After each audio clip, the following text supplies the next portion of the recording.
What's up, YouTube? Welcome back to Forever Aquatics.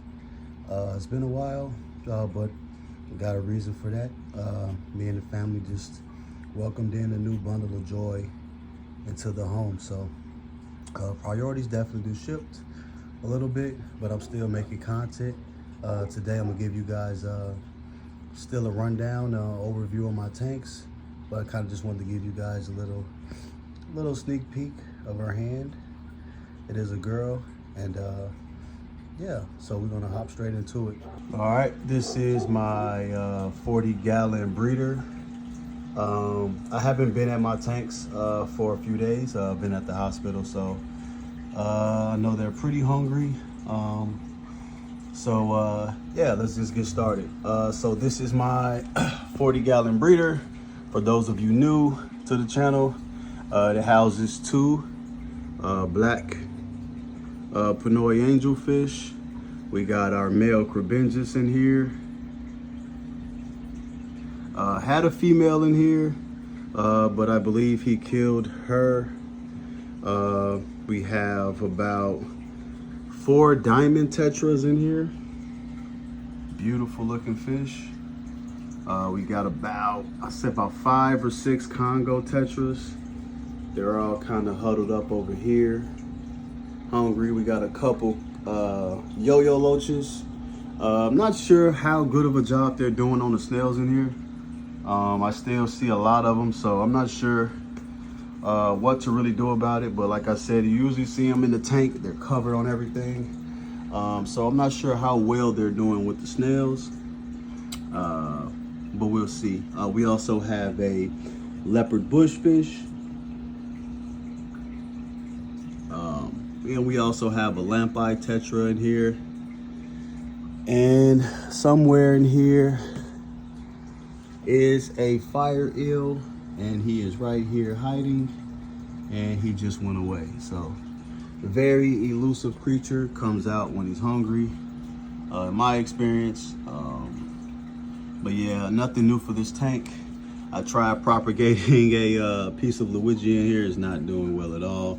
I think the loaches kind of pull them up as well. Dwarf sage still kind of growing slowly. We still got our African water fern over here. And yeah, that's pretty much it for this tank. Nothing new. Moving on down to our 20-gallon long, we have some African cichlid fry. Now, I will get to who the mom and dad may be. As you can see, some fry there, kind of free swimming. I didn't have a tumbler. As you can see them, they're swimming. There are 2 separate batches in here too. I stripped 2 of my females, so some of them are still kind of, you know, just making their way out of their little egg. You can see the little tails on some of them here. But you can also see some of them, it's kind of hard to see. Some of them are free swimming though. In a sense, you can see them huddled up over there. I'm not really sure on how to, this is my first batch of pretty much raising fry. I have some Hikari first bites, so I'm not sure. I'm looking for you guys to give me some pointers out here. And yeah, that's pretty much it for this tank. We got some fry that I've been kind of trying to get to. As you can see, we have one there that might not make it. I did remove some of the ones that were white, that weren't fertilized, but this seems to be the bunch that made it. Like I said, 2 separate batches from this fry. I wanted an egg tumbler. I didn't have one on hand, so I've been kind of every now and then kind of shaking this little breeder box like some Jiffy Pop or something. But so I mean, see, it seems to have worked. So we have as you can see that guy there, we have some free swimming fry in here, and yeah, pretty excited. So let's head over to the fish room and we can check more of those guys out, and I can give you guys more info on who mom and dad might be. So let's head over there. All right, this is starting at my 300-gallon stock pond. Nothing really new. If you notice, we still have our 2-foot arowana in here. Sorry about the glare. The lighting is not the best. It's connected to a damn fishing pole, so yeah, I have to make more of a permanent lighting situation. But we have a 2-foot arowana over there. We have 2 large Oscars. We got our albino female here. We got our boy right here, Panther. My wife calls him Panther. Don't know why, but that's her name for him. We got some koi fish in here. We got about, I think, 4 koi. And we got 5 red hook silver dollars. There is a convict cichlid in here too.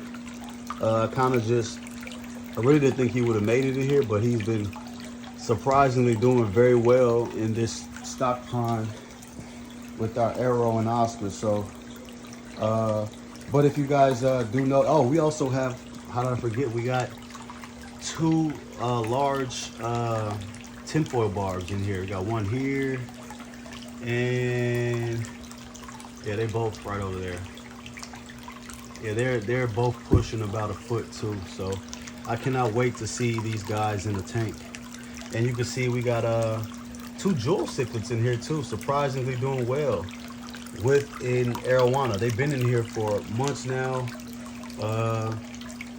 Yeah, no problems at all. So we'll see what happens with that.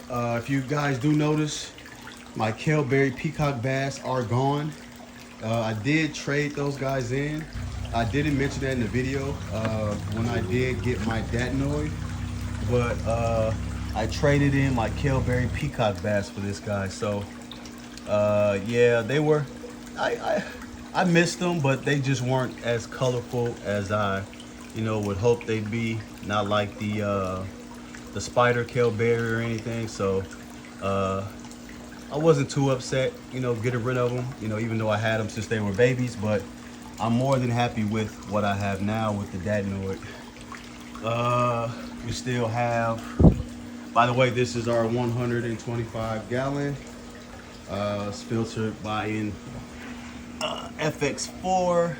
Got some plastic over it. And we have a Aqua Clear 110. And like I said, we have our datnoid in here, doing well. Our Jack Dempsey coming along very slow. Like I said, I wanted to wait till he got a little bigger to add him with the rest of them, because like I said, I think my datnoid looks at him as a meal. We got our pike cichlid. Love this guy.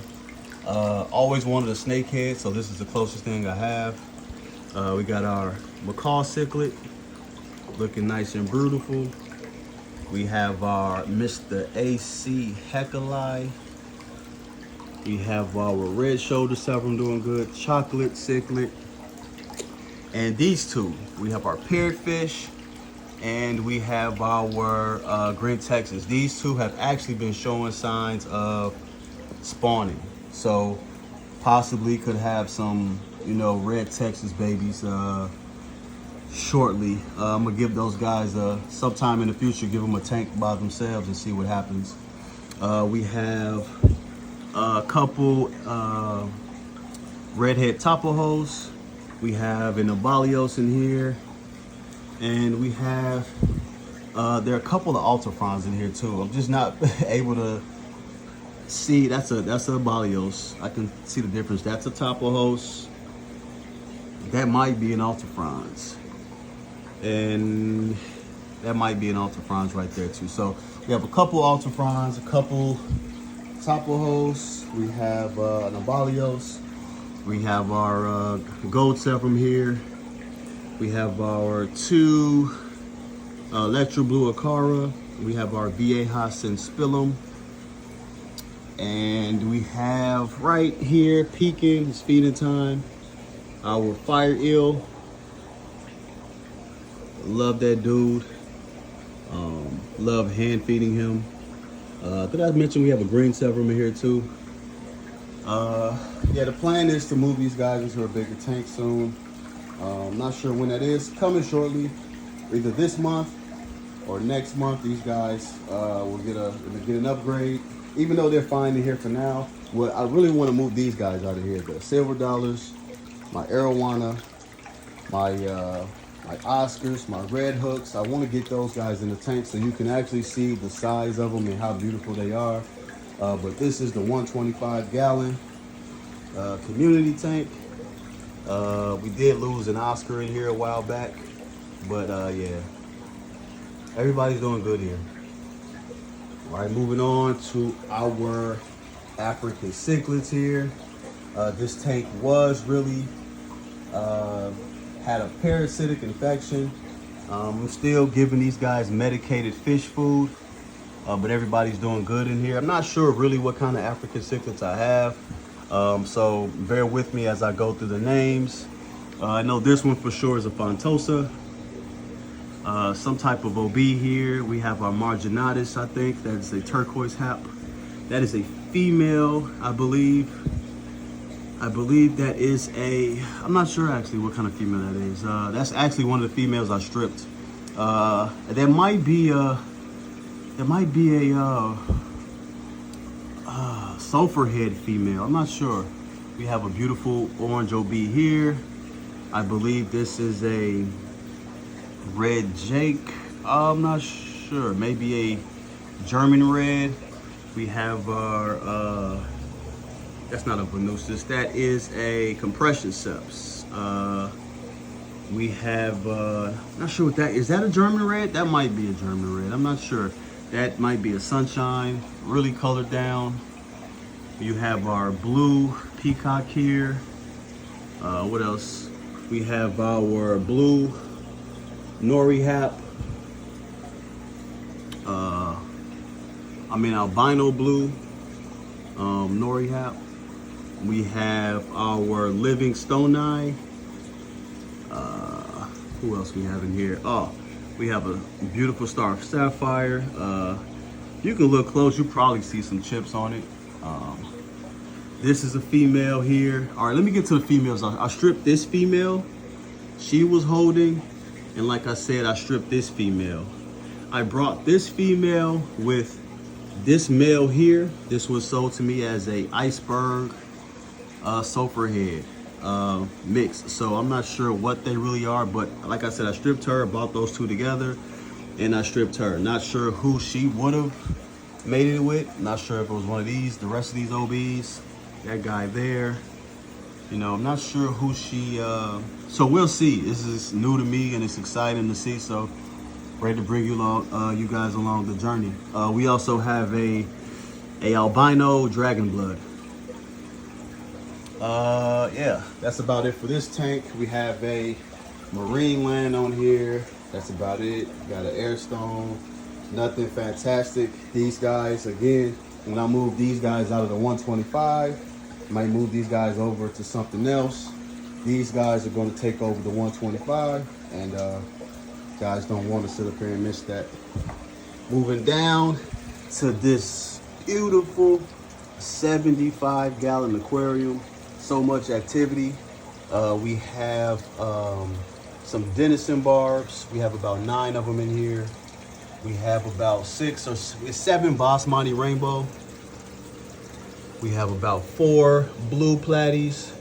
Everybody's hungry. You see our tiger barbs looking excellent. Plants are thriving.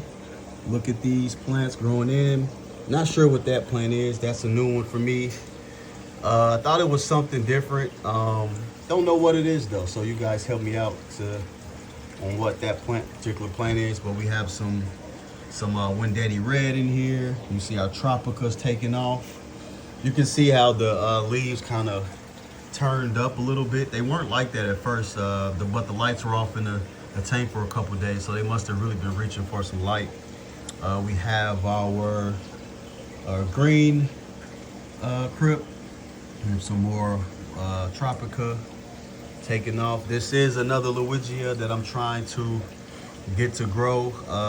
The first time I had this plant, didn't go too well. So I think the first time I messed up by not separating the roots. So I separated them to give them more room to grow. So we'll see what happens.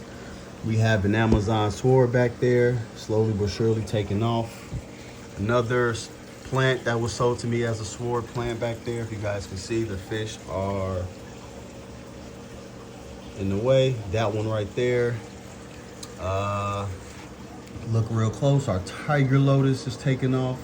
So that should look pretty cool with the roots kind of coming up and the fish kind of swimming through the roots. So we got some giant hairgrass back there too. We got some dwarf sage right there too. So yeah, man, this tank just needs a little bit of maturing, and this tank is gonna look very beautiful.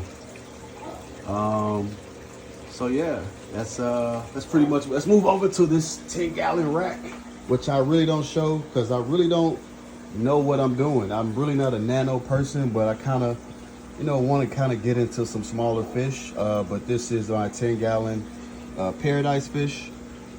Apparently, this is one of the first fish ever kept in the hobby, so they can tolerate wide range of temperatures, cooler temperatures. So this is an unheated tank in my garage, sponge filter, rock, some lava rock, Nubius, water sprite. We got a that is a some type of fern. That's it's a crypt, some type of crypt that I'm trying to get to grow. I put some root tabs in here. We'll see what happens. I got some bogus light going on here, so I got to get a better lighting system on here. I didn't really think that over. This tank here is pretty much just my white cloud and my my zebra Daniel tank. Just experimenting, like I said, not sure what I'm doing, but just experimenting with some nano tanks. And this here is just I got like as a koi and shabunkin goldfish tank right now. I know this tank is nowhere near big enough for them. These guys, I will be building these guys a pond along with those other ones in my pond. Like I said, I want to use that 300 stock pond for something else. You guys don't want to miss out on that. And yeah, man. Yeah, I'm happy with the progress that's been making. I'm excited about the new possibilities. And I'm anxious to bring you guys along the journey. I want to wish you guys a Merry Christmas and a Happy New Year. And I will see you in the next one. Peace.